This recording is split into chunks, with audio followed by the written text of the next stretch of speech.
1:23 a.m. In a country that no longer exists, a decision made in seconds will kill thousands of people.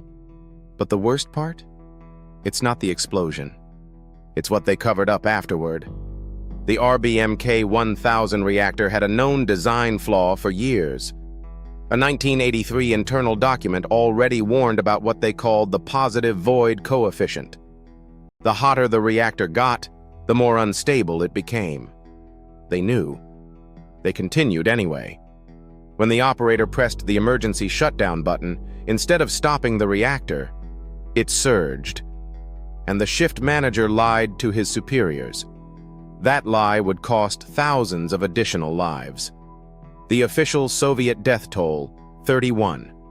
Some researchers estimate 985,000 victims over 20 years. Why such a difference? Because medical records were classified. Because doctors were ordered not to write leukemia as cause of death. In 2021, the Ukrainian Security Service declassified thousands of KGB documents on Chernobyl. From the very first hours, they knew. At 4 a.m., a secret report stated total destruction of the reactor and massive contamination. Meanwhile, on Soviet television, nothing. KGB agents patrolled Pripyat to monitor residents' conversations. People still didn't know they needed to flee.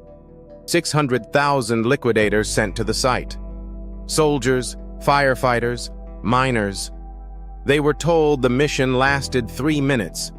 Some worked for hours. The robot sent to clear the radioactive graphite from the reactor roof burned out its circuits in 90 seconds. So they sent men instead.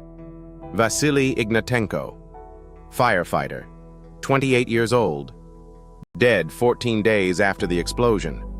His pregnant wife held his hand until the end, ignoring medical warnings. These men were not accidental heroes. Many knew. Many were afraid. But they went anyway.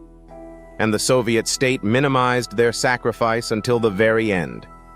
Inside the sarcophagus, even today, approximately 200 tons of molten nuclear fuel remain. The most famous radioactive mass is called the elephant's foot. It still emits 10 rems per hour. 500 hours of exposure means certain death. In 2021, sensors detected a surge in nuclear reactions in room 305-2. Ukrainian scientists openly asked the question, are we facing a new, uncontrolled chain reaction? Today, the exclusion zone has become one of the largest nature reserves in Europe. Wolves, lynx, wild horses, golden eagles. Biodiversity has exploded since humans left. But studies from the University of Georgia documented significant genetic mutations in bird populations living near the reactor. Tumors, eye abnormalities, partial albinism. This is not a visible catastrophe. It is an involuntary biological experiment on the scale of a country. And it continues. On February 24, 2022, Russian troops invaded Ukraine. Their first strategic objective: cross the Chernobyl exclusion zone.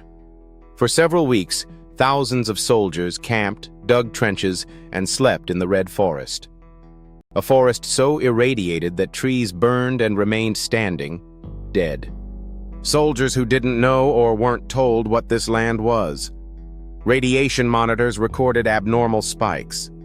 Russian soldiers were hospitalized for unspecified ailments. Russian authorities communicated nothing. Chernobyl is not a story of Soviet negligence.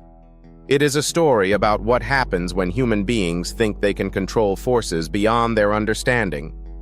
About what happens when truth becomes a political enemy. About what happens when experts know and stay silent.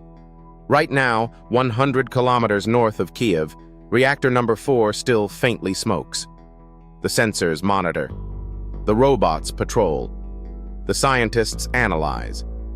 And beneath 200 tons of molten metal, something waits. We don't know exactly what it is. We don't know exactly when. But Chernobyl taught us one thing above all. When they tell you don't worry, everything is under control, ask questions.